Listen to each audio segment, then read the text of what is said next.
मुख्यमंत्री ठाकोर અને કોળી સમાજના ચેક વિતરણ કાર્યક્રમમાં ઉપસ્થિત છે। અમારા મંત્રીમંડળના સાથી સદસ્યો અને જેમની પાસે આ વિભાગ છે એવા સન્માનનીય ઈશ્વરભાઈ પરમાર સાહેબ, એવા જ અમારા સાથી મંત્રીમંડળના સદસ્ય આદરણીય ઈશ્વરસિંહભાઈ પટેલ, એવા જ અમારા હંમેશા બક્ષી પંચની અને છેવાડાના લોકોની ચિંતા કરતા, અને મેં એમને અગાઉ પણ ભૂતકાળમાં ખૂબ સાથે રહીને એમની સાથે કામ કરવાનો મોકો મળ્યો છે એવા વાસણભાઈ આહિર। આમ આપણને એમ લાગે કે કચ્છના છે, પણ એમની પાસે ખૂબ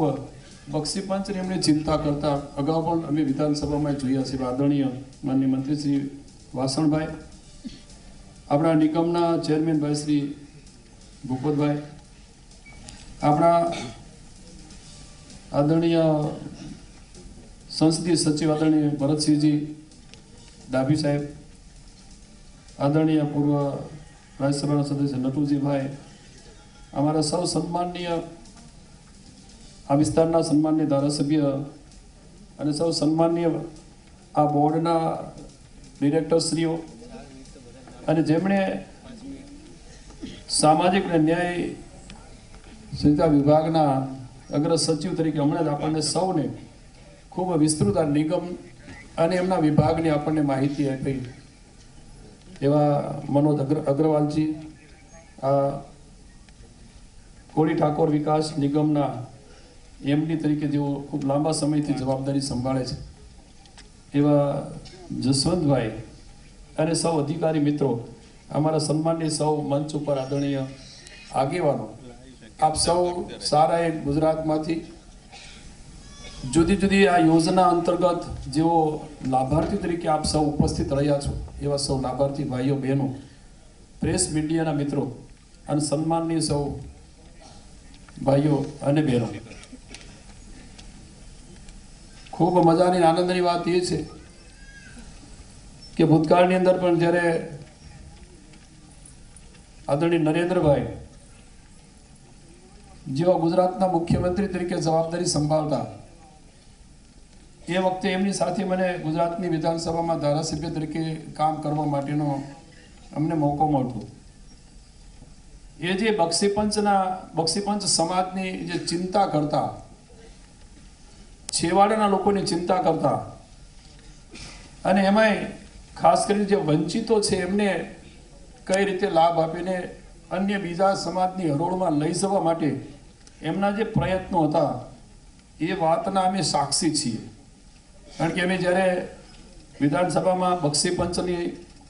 એમાં જુદી જુદી જે જ્ઞાતિઓ એની અંદર એના લાભ કઈ રીતે અપાવી શકાય એની યોજનાઓ એના અંગે જ્યારે વિધાનસભામાં અમે નાની મોટી વાત મૂકતા, એ વખતે એ વાતની નોંધ લઈ અને એ વિભાગને અથવા તો એ વંચિત જે સમાજ છે, છેવાડાનો જે સમાજ છે, કચડાયેલો જે સમાજ છે, એના માટેની જે યોજના મૂકવાની વાત જ્યારે આવતી એ વખતે એ વાત અમે એને મૂકતા અને એને અમલવારી કરતા એ વખતે જોયા છે એવા આદરણીય દેશના વડાપ્રધાન નરેન્દ્રભાઈ, અને એ જ રાહે આજે આપણા ગુજરાતના માનનીય મુખ્યમંત્રી જે રીતે વિજયભાઈ જે રીતે ચાલી રહ્યા છે, એમને પણ અમે જ્યારે આવી નાની મોટી જે વંચિતો માટે, છેવાડાના લોકો માટેની વાત મૂકીએ છીએ ત્યારે સહર્ષ સ્વીકારે છે અને રાજ્ય સરકારમાં એમને અમલવારી કરાવે છે। એ હમણાં જ અહીંયા આપણા અગ્ર સચિવ શ્રી મનોજ અગ્રવાલજી અને જસવંતભાઈએ વાત કરી કે ભૂતકાળની અંદર જે રીતે આ નિગમની અંદર જે કંઈ આપણને લાભાર્થીઓને લોન અપાતી એની વસૂલાત માટેની, અને એમાં જે કંઈ જૂજ લોકોને એનો લાભ મળતો, જે વિદ્યાર્થીઓને બહાર ઉચ્ચ અભ્યાસ માટે જવું પડતું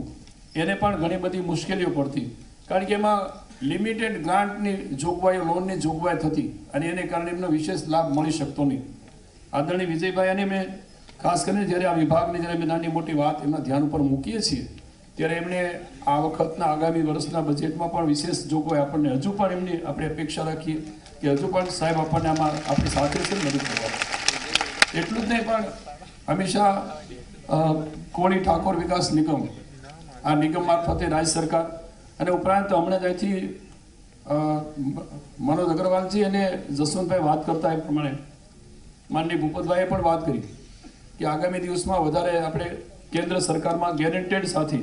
બેંક ગેરંટી વિશેષ આપીએ તો જેથી કરીને આપણને કેન્દ્ર સરકારની જે લોન મળવાની છે એ પણ આપણને વિશેષ મળવાની છે. એના માટે પણ માનનીય મુખ્યમંત્રી વિજયભાઈએ પણ આપણને કહ્યું છે કંઈ વાંધો નહીં, એના માટે જે કંઈ કરવાનું થાય તે કરો. આવી રીતે આદરણીય વિજયભાઈ ગુજરાતના માનનીય મુખ્યમંત્રી જે આપણા હંમેશા આવા છેવાડાના લોકો માટે કચડાયેલા અને ક્યાંક ને ક્યાંક જુદી જુદી યોજનાઓથી વંચિત રહેલો જે વર્ગ છે, સમાજ છે, એના માટેની ચિંતા કરે છે. ગુજરાતની અંદર હમણાં અહીંથી જસવંતભાઈ કહેતા એટલું કહીશ, માનનીય દેશના વડાપ્રધાન નરેન્દ્રભાઈ પણ ખૂબ વિસ્તૃત રીતે કોળી ઠાકોર સમાજ જે બક્ષીપંચ સમાજની વસ્તી લગભગ 52% જેવી ગુજરાતની અંદર કુલ વસ્તી છે, બક્ષીપંચ જાતિની છે. એ પૈકીના લગભગ 50% એટલે 30% જેવી કોળી અને ઠાકોર સમાજની વસ્તી ગુજરાતમાં છે. અને એના માટે આવડું મોટું જે નિગમ જે કામ કરી રહ્યું છે અને એના માટેની જે માનનીય મુખ્યમંત્રી અને દેશના વડાપ્રધાન ચિંતા કરે છે. રાજ્યના જુદા જુદા જિલ્લાઓમાં નાના મોટા વધતા ઓછા પ્રમાણમાં આ બક્ષીપંચની અને એમાં કોળી ઠાકોર સમાજની વસ્તી છે. પણ જે વિસ્તારોની અંદર જ્યાં કોળી ઠાકોર સમાજની વસ્તી છે એવા વિસ્તારોની અંદર પણ વિશેષ જાગૃતતા સાથે એનો લાભ લે એના માટેના પ્રયત્નો નિગમ તરફથી પણ થઈ રહ્યા છે. અને એવા લાભાર્થીઓ જે પોતે આમાંથી કંઈ નાની મોટી લોન લઈને અથવા પોતાનો નાનો મોટો ધંધો વ્યવસાય કરવા માંગતા હોય એવા લાભાર્થીઓને શોધીને એવા જરૂરિયાતમંદ લાભાર્થીઓને પણ આ નિગમ તરફથી જ્યારે લોન અપાઈ રહી છે ત્યારે મારી એની સામે પણ વિનંતી છે કે ઘણી વખત એક વખત એમ લાગે કે આ સરકારી યોજના છે, નિગમનું છે, આપણે લોન લઈ લઈએ પછી ભરવી કે ન ભરવી, એવી જે આપણે ક્યાંક માનસિકતા છે એ માનસિકતામાંથી મારી આપણે વિનંતી છે કે આ નિગમમાંથી જે આપણને લોન વગેરે મળી રહ્યું છે, જો આપણે સમયસર એ લોનના હપ્તા વગેરે નહીં ભરીએ તો આવતા દિવસોમાં પાછા અમારા પછીના આપણે એની પણ ચિંતા કરવી જોઈએ કે મને કદાચ લાભ મળી ગયો, જો આપણે આવતા દિવસોમાં આ નિગમની અંદર આ રીતે લોન લીધા પછી ભરીએ નહીં તો પછીના જે લાભાર્થીઓ આ સમાજના હોય, કોળી ઠાકોર વિકાસ નિગમની મારફતે જે લાભાર્થીઓને લાભ અપાય છે એ લાભાર્થીઓને ઘણી વખત પછી તે દિવસોમાં લાભ મળતો ધીમે ધીમે બંધ થાય. એટલે આપણે સમયસર જ્યારે આપણને લોન મળે તો સમયસર એ લોનના હપ્તા ભરાય એ પણ અહીંથી મારી આપને વિનંતી છે.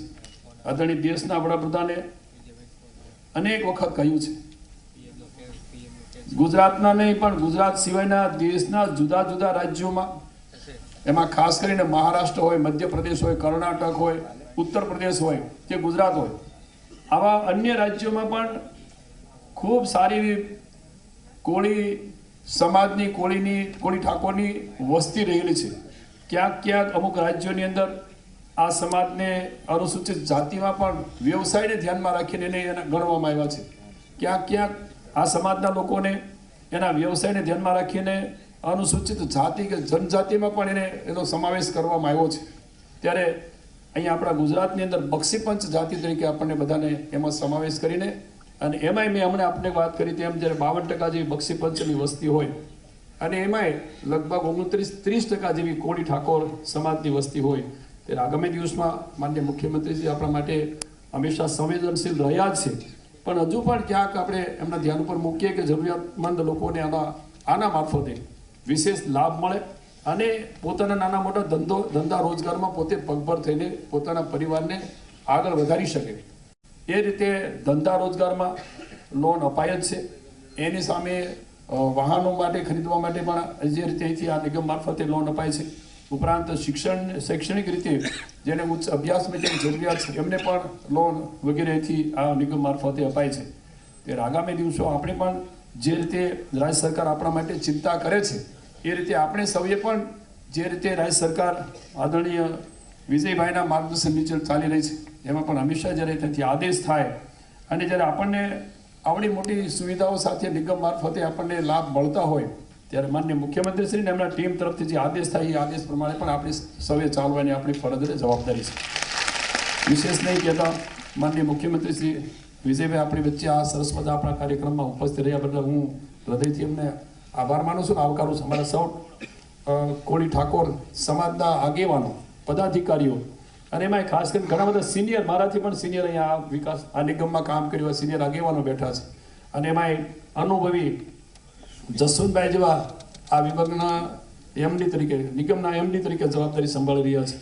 આ બધા પોતાની સૂઝ અને દ્રષ્ટિથી આગામી દિવસોમાં વિશેષ પણ જે યોજનાકીય લાભો આમાંથી મળતા હોય એ મળે, લોન મળે અને એની સામે આપણે સમયસર લોન વગેરે ભરપાઈ કરીએ એવી મારી આપ સૌને આ તકે વિનંતી પણ છે. વિશેષ આ પ્રસંગે અમને ખાસ કરીને અમારા માનનીય મુખ્યમંત્રી સામાજિક ન્યાય અને અધિકારિતા વિભાગના માનનીય મંત્રીશ્રી એમના તરફથી અમને આપને મળવા માટેનો મોકો આપ્યો અને આપ સૌના દર્શન કરવા માટેનો અને બોલવા માટેનો તક આપી બદલ માનનીય મંત્રીશ્રી આ વિભાગના એમનો હું આ તકે આભાર માનું છું. આપ સૌનો આભાર.